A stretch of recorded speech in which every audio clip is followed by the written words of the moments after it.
What's good? Welcome back to the channel. Today we're continuing the post-rotation content. In the previous video, we took a look at best of 1 tier list. Today, we are taking a look at the best of 3 tier list. Rotation's right around the corner. Don't worry, if it's your first rotation, I got you covered. Everything from the E block for 2021, so Battle Styles, Chilling Reign, Evolving Skies, Celebration, and Fusion Strike, they're all leaving. If something has a regulation E mark on it and has not been reprinted in a later set, then it is leaving us for good. And I know that makes a lot of people sad because their favorite deck, Mew VMAX, is one of those leaving us and never coming back. But what this does is it creates a new opening in the metagame for decks to try to carve out a spot that previously could never get one. This is exciting, this is fun. Temporal Forces is adding a lot of fun new cards and meta relevant with the ace specs and the ancient and the future expansion. It is a great time to be messing around with things. All we're doing is we're trying to predict based on testing and how Japan has been faring and how things are performing and how things survive the rotation. So if you enjoyed today's content and you liked seeing the best of 1 and like seeing the best of 3, let me know in the comments below. But let's jump right in. So your S tier, best deck in format, pretty much has a good spread across the board, very few issues if any. Tier 1, this is the remainder of your top 10. These are all very, very good decks. They beat on a lot of matchups. They don't really care what they're seeing.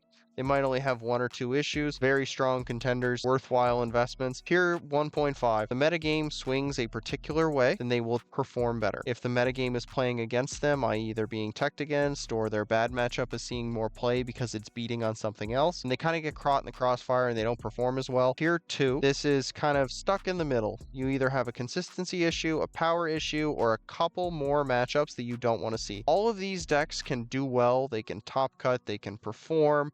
They can win an event. I've seen it many a times, and I know we'll see it down the line. Does not mean it's a bad deck. It just means different degrees of difficulty when you pick it up. Rogue, this is kind of one that you won't see people play or is bad, and people will still try to play. It's also my bad tier. Maybe you shouldn't play this in a best of 3, but some folks will. Rogue and bad here are kind of interchangeable terms. And with that said, let's dive right in. Let's get it out of the way. Bad tier, bad. Wug Trio, prime example of a deck you should not be playing. Bad. Do not play Wug Trio in a best of 3. You're hurting yourself. Miraidon, I do think Miraidon's going to have some legs. They're going to experiment. Miraidon is not what it once was. It misses Flaffy greatly. XP share, electricity generator, some cheap attackers. Raiku's still in format. I don't think it's dead. I just don't think it is as powerful as it used to be. Gardevoir is clearly a tier 2. It loses Shining Arcana. It loses Level Ball. It loses the Zacian V. There are a lot of pieces it loses, and it has to rely on a lot of tools to buff hit points. And if your opponent is respecting you and playing a couple vacuums, I really think Gardevoir is kind of in a weird spot. And with Charizard doing so well and Radiant Greninja being such a strong threat, I think Gardevoir has had a fall from grace, but not a complete fall off. It's down here fighting at those mid-tables. Speaking of mid-tables, Dialga Metang.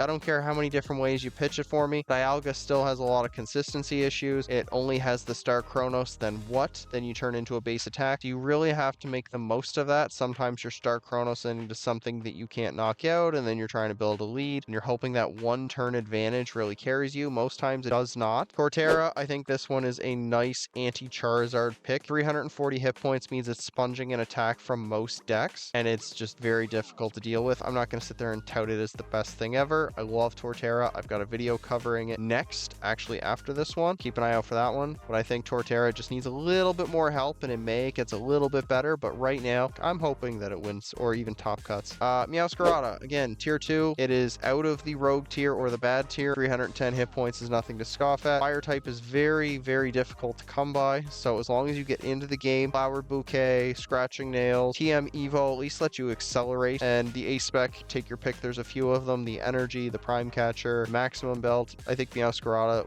has a better chance at carving out its niche. It is not bad, but it is definitely not a 1.5 quite yet. Great Tuscan tier 2. So I talked highly of it in best of 1 format. I think when you get the chance to play this deck 3 times, you kind of figure out what it's about and what your best lines are with playing the fewest cards, maybe holding your Ionos, maybe just charging up 1 or 2 attackers, and you can really work through this. I think greatest strengths are in the best of 1 where they don't have the time to prepare for you because they only have 20-25 minutes and only 1 crack at it. And if you mill 1 or 2 key resources in one of those games, because that's the biggest strength of mill, is if it hits a key resource early, it swings an entire game. And if they have more cracks at that, then they have a chance to beat you. Entei Iron Valiant, same thing. It is a tier 2. There is a lot of tier 2s. So it is very susceptible to either not getting to play, not having a draw engine on board.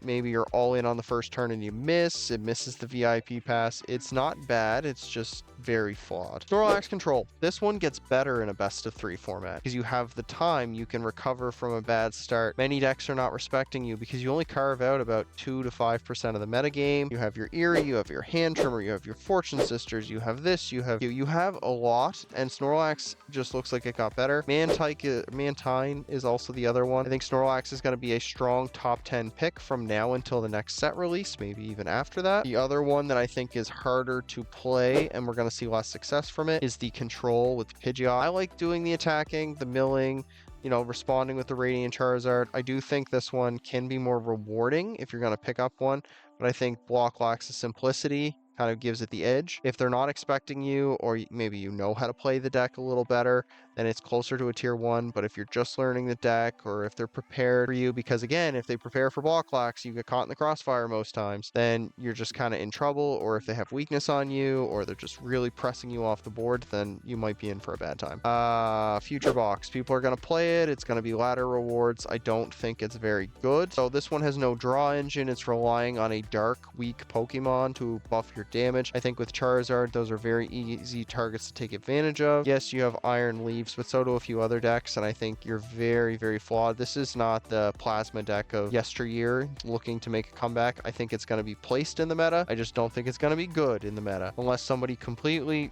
goes back to the drawing board, revamps it, and gives us something good to work with. We're talking about the best deck in the room. Take your pick. I'm not going to argue too much on it.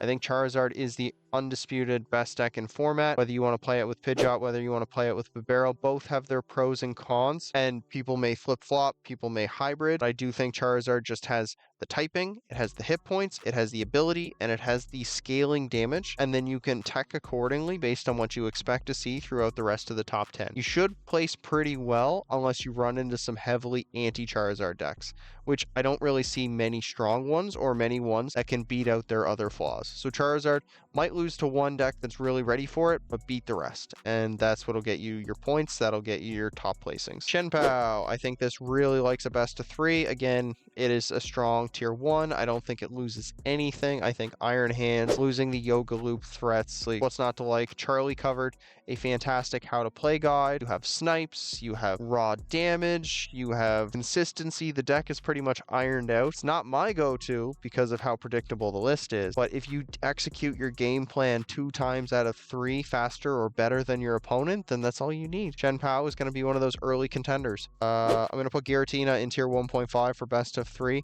So some of its biggest strengths are being able to take advantage of an unsuspecting deck. We lose that Roxanne path play, but it is still a strong contender. It's going to sit at the top of my 1.5. So if the metagame shifts its way, maybe they cut the Jirachis, maybe they cut the Manaphy's, you can really punish decks. Giratina is still good, but it is no longer the S tier. It is still one of those decks I'm going to heavily test, because if you can outplay your opponent and it's a fair matchup, then you're fine.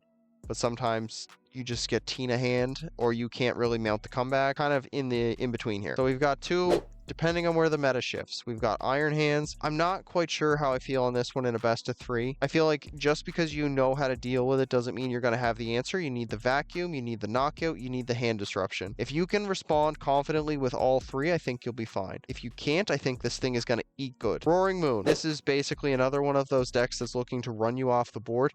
It does lose VIP pass, but you're playing your Squawks. Maybe you'll play a couple extra counts. Maybe you play more Moons. Maybe you play more things to just cycle through the deck. VIP pass does hurt, but I think the deck will still be strong enough that it can really take advantage. Roaring Moon take you out of a game. If it's doing the thing that it wants to do, which is race you off the board, it's a tier 1. Raging Bolt. This is a tier 2. Undoubtedly, this is a tier 2. Yes, in best of 3, I'm going to call it bad. It's not Wug Trio bad, but I do think it's predictable, and you can present a 1 prize board state. 240 is not that hard to hit. Maximum Belt Gardevoir can knock that out, and then they would need a handful of things, for example, a damage mod on Dialga, Star Chronos, and then you're knocking something else out, or Star Chronos the Magnezone. Great Tusk, you're already burning through your deck and drawing aggressively. It can deal with you. Valiant, Entei, full bench with 1 ping knocks you out. I don't really like this one in best of 3. I don't see any selling points to it. I know it'll be accessible. I know it'll be popular, but I don't like it as is. Needs a lot of energy, and the first KO is easy. How are you getting the second KO? How are you going 2-2-2 against many of those decks that only put 1 prizers down? I don't think so. Lugia. I think this one is poised to do well in a best of 3 format. So all the ugliness of Lugia seems to go away with enough Call for Families, enough Nest Balls, the Master Balls, you name it. Shouldn't be that hard to get a turn 2 Summoning Star. If you're still missing it, maybe rework your counts, up your basics, that kind of thing. You should be fine. Is definitely a tier 1. I just think Judge taking you out of the game is annoying, and you can't really come back from that. Hitting for 330, having the Iron Leaves, you like this. The knockout on this. Maybe they'll bob and weave some extra stuff. They don't really have to. This thing here, you just Judge Path them out of enough cards. You're maybe playing some Lost Zone Giratina. You don't mind. You don't mind. You don't mind. You don't. This one is probably iffy. But Arc Giratina is poised to do well, and I hate it. I do not like that. Arc Pix is bad because it's so predictably obvious. You should be playing layers to your deck. If you're not, it's because you've pigeonholed yourself in. You said, I'm going to do the one thing really fast and not worry about the rest. I don't think Vulpix comes up enough. I think you're more likely to see a Lost Zone Goodra than you are to see an Arc Pix variant. Prove me wrong, play the deck more. Maybe it's an EUIC thing, but I think it would be played with Giratina before it's played on its own. So if you're counting it that way, it's a tier 1 because it's going to be sneaking in with Giratina, but if it's played on its own, nah, there's better ways to go around that. You can counter catcher, then Boss's Orders, knock that stuff out. Goldengo, this is the one that wants the matchup roulette. So if it's seeing the things it likes, it's seeing an inexperienced Charizard player, it's not seeing a lot of block lacks, you're seeing your Chempows, maybe they have slow starts. You want to see those 2 prize Pokemon because you start as Gimmigholes. As long as they're not taking 2 prizes before you, if they take the first one, that's fine. Goldingo's just going to go 2-2-2. The big cheese doesn't have to worry about Path to the Peak anymore. You're more likely to repeat that in the 3-game series than you are in a best of 1, so it looks pretty good. I've got my Goldingo pieces coming. My Fire one, again, it's not quite a tier 1. I'm not going to sit there and lie to you and say it's a tier 1. I like the options. I like the Armarouge X. Maybe you're picking things up with Turo's Scenario. You play your switch cards, you play your belts, that kind of thing. But it does still require a little bit more than Arc Giratina to get going, and it kind of needs a few things. Plus, it doesn't really hit overly hard early until the Heat Train is ready to go. And if they gun that down early, then you might be in for a bad time. 3 more to talk about. So Radiant Charizard. This one, again, you're more susceptible to lost hands. What I mean by that is you got some really ugly hands to start the game, or maybe mid-game, you don't have a draw engine, maybe some gift energy, or you're just very good at thinning your deck. But those Ionos are going to hurt because they're going to come often, they're going to come frequent. You're also going to see a little more Judge than maybe you did in Paradox Rift. This one looks like it'll take a step back from tier 1, but it'll be sitting on that doorstep waiting for you to cut your Jirachis, slip up and make a mistake because the Roaring Moon or the Devo play is just waiting for you. The Devo play is good here, good here. The Roaring Moon can deal with this, it can deal with those, you name it, it's not too bad. But it also has to worry about the mist energy, so maybe Temple of Sinnoh is your stadium. Hard to say. Lost Greninja, I am going to put in tier 1. I think with the Paradox Pokemon, whether you're going Iron Hands, whether you're going Roaring Moon, you've got Mew EX, it's just poised to do very well. Concealed cards digging your way out. We'll see maybe a few decks playing higher energy counts, or they're playing the 3rd Super Rod, but 4 Buddy Poffin, 4 Nest Ball. You'll really get into games, and this might be the turbo build that comes back. We saw a few formats ago that kind of fell off. The turbo build is probably the best way to play it right now. It's not a Kyogre, but it is definitely a tier 1 deck, and I think it'll be one of the better ways, if not the best way to play Lost Box. And Ancient Box. Okay, I don't see any glaring issues with this one, because the Baby Moon can hit for big numbers and a relevant weakness. This one hits for a flat 180 turn after turn. We can play our switch cards to really reduce the damage on the Sableye. Like, they have to hit KO you, work through it.